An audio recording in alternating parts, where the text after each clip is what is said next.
Welcome to our second to last review of the games leading up to this Smogon Classic final. Today we're looking at the semi-final, ABR against Tricking. Let's get into it. We see a double Alakazam lead, which is, nowadays, this is a very rare sight. Alakazams, they tend to be out of favor in Sync Transit teams, because Sync Transit teams very likely just want Starmie regardless, for a multitude of reasons. It's basically just the better Psychic across the board. And so I think the reason it's so popular is that it's strong against Executor, and Executor is getting so much less common nowadays. And the reason you would see so much of it is that he was just fine. Like, he had actual defensive utility against Executor. And now that Executor is gone, one of the things that makes Alakazam useful the most is also gone. So there's just less reason to run it.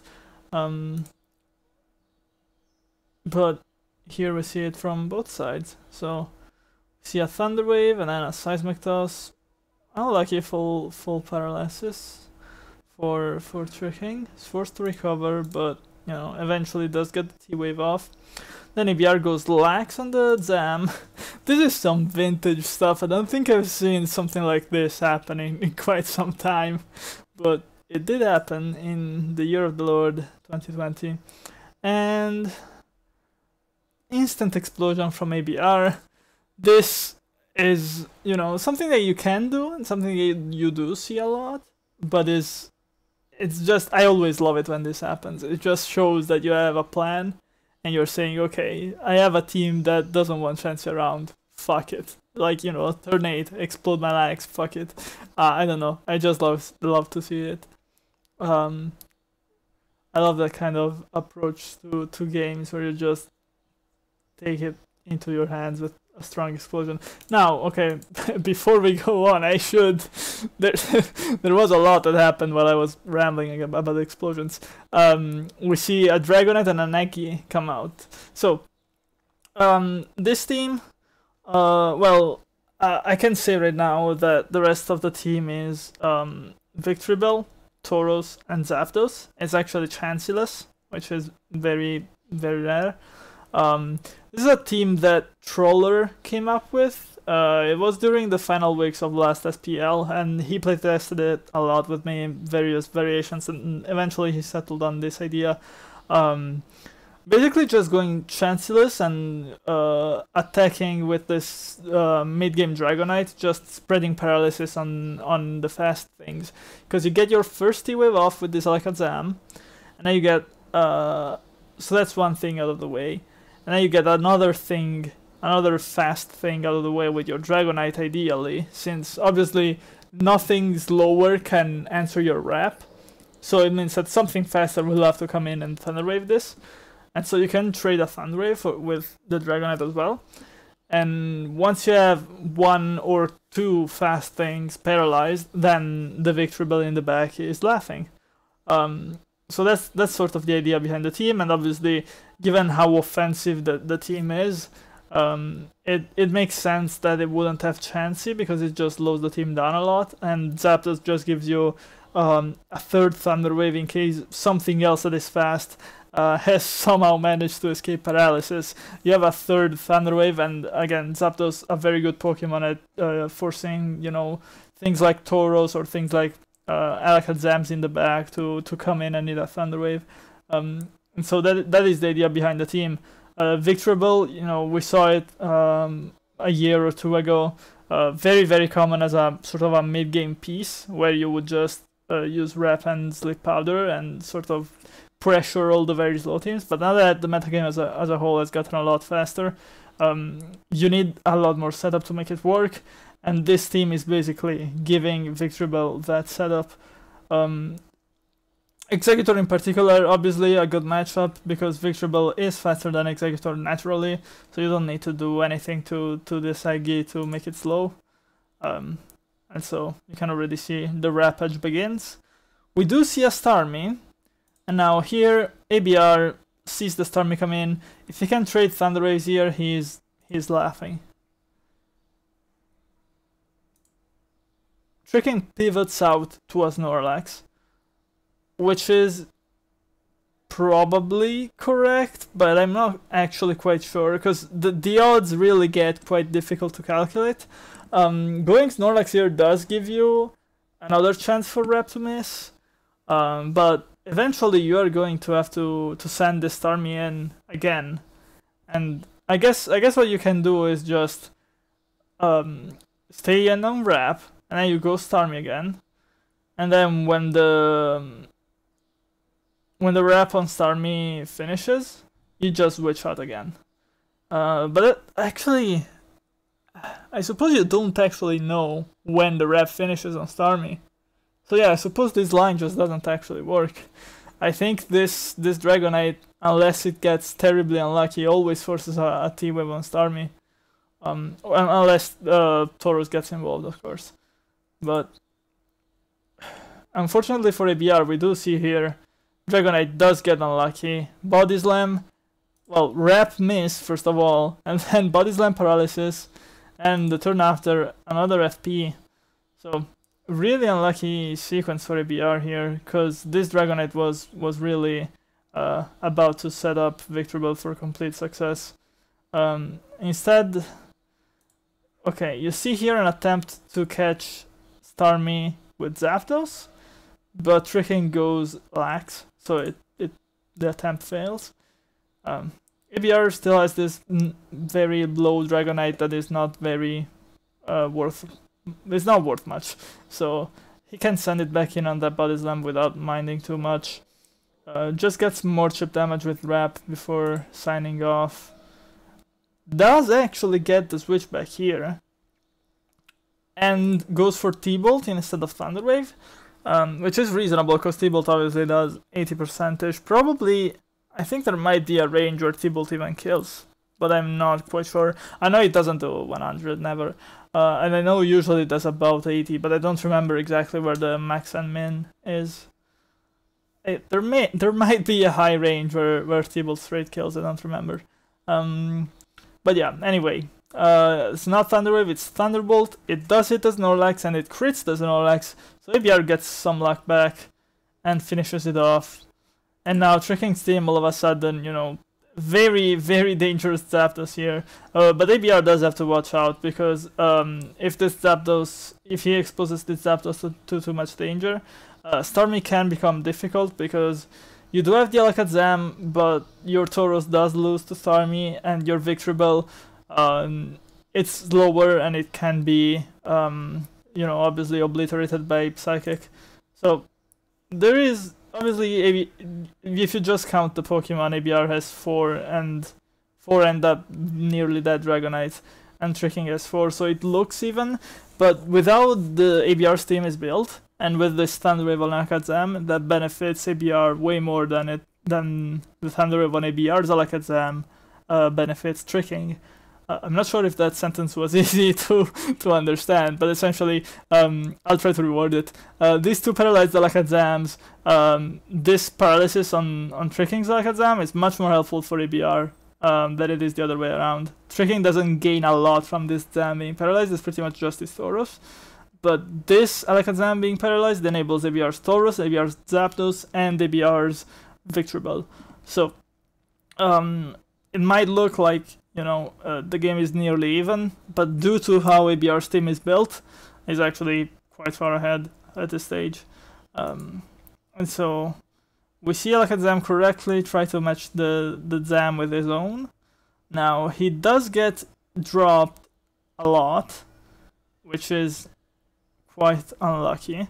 At this stage you should consider going Dragonite just to clear these drops, because this Dragonite is really not valuable anymore.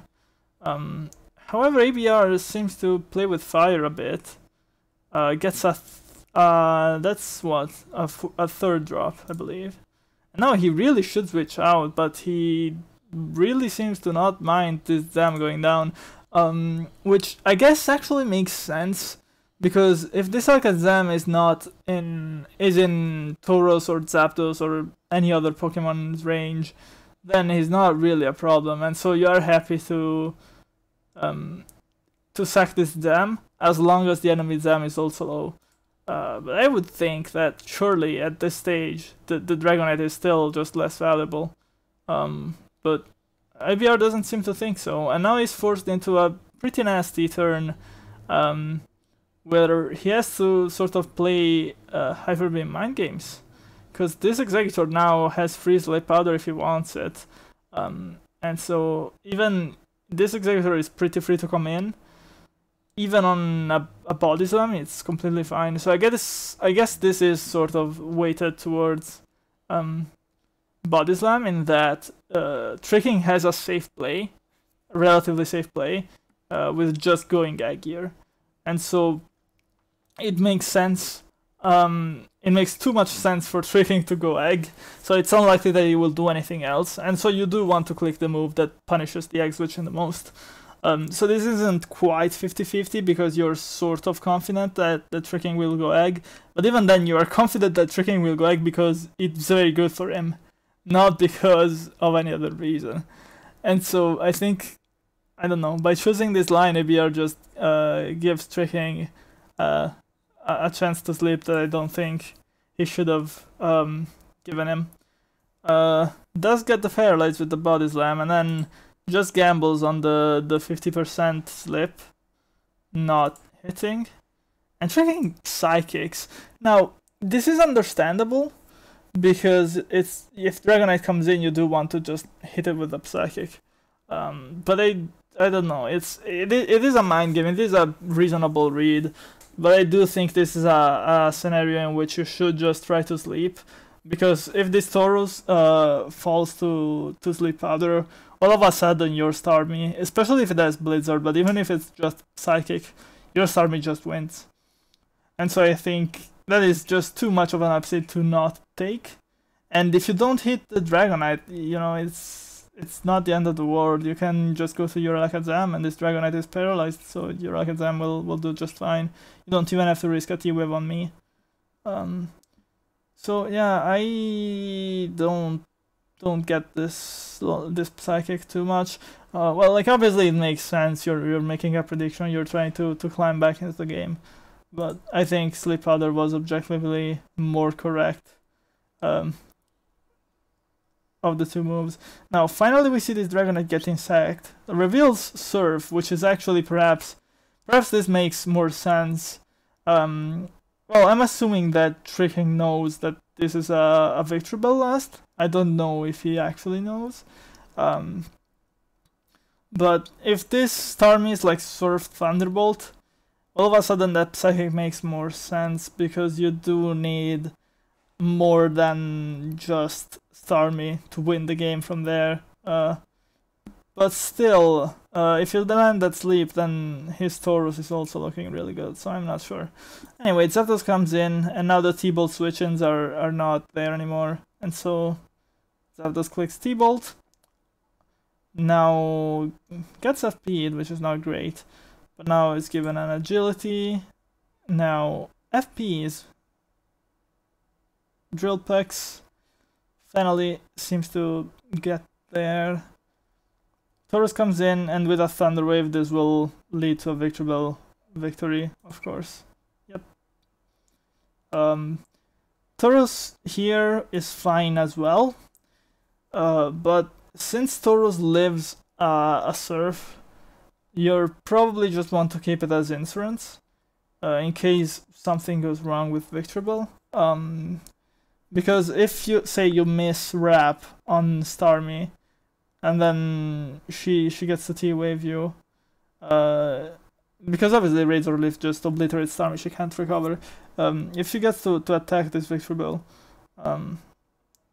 after that, basically what I'm saying is you want to push damage on Tauros as soon as possible.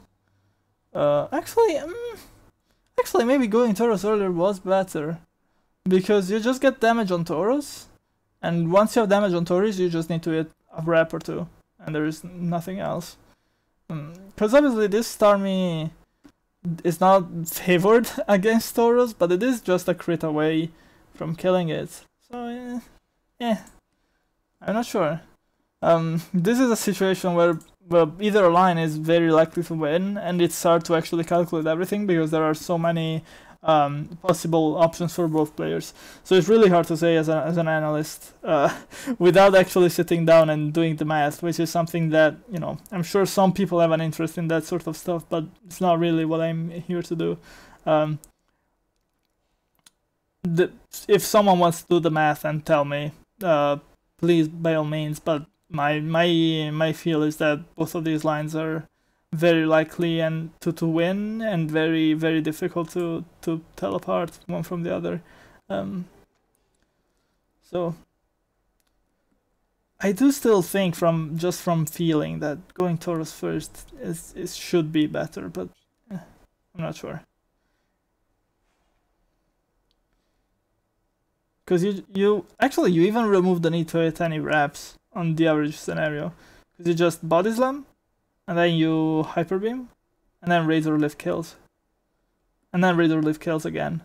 So unless you miss or you get crit brutally, or something weird happens, you should be completely fine here. I'm not sure. I guess keeping Taurus alive reduces the chances of Blitz crit also ending the game, because I believe a Blitzer crit does kill Victor Billing 1 from Starmie, not from Taurus, but from Starmie, yes. So I'm not quite sure. We do see ABR finally go. We see him. Yeah, I guess there is also this. You can wrap Taurus into Taurus range, and then just switch. I don't know. I think winning with Victory Bell was safer because Razor Leaf is just so dominant at this point. But I mean, all lines were very likely, so maybe not worth spending too much time over. Yeah, we see here recover body slams. Oh, actually, an Hyper Beam comes out here. Perhaps just predicting a Surf crit or something. Doesn't get it, but then again, goes for the Hyper Beam once more and rolls 58, which is enough. This was very likely one for ABR anyway, because again, Victor Bell Razor Lift. So even if Taurus hadn't done it, it was probably over. But yeah, small questionable odds at the end aside, we see ABR has a good control over off-meta builds, as demonstrated here. This is something that you don't know how to pilot unless you spend a lot of time practicing it.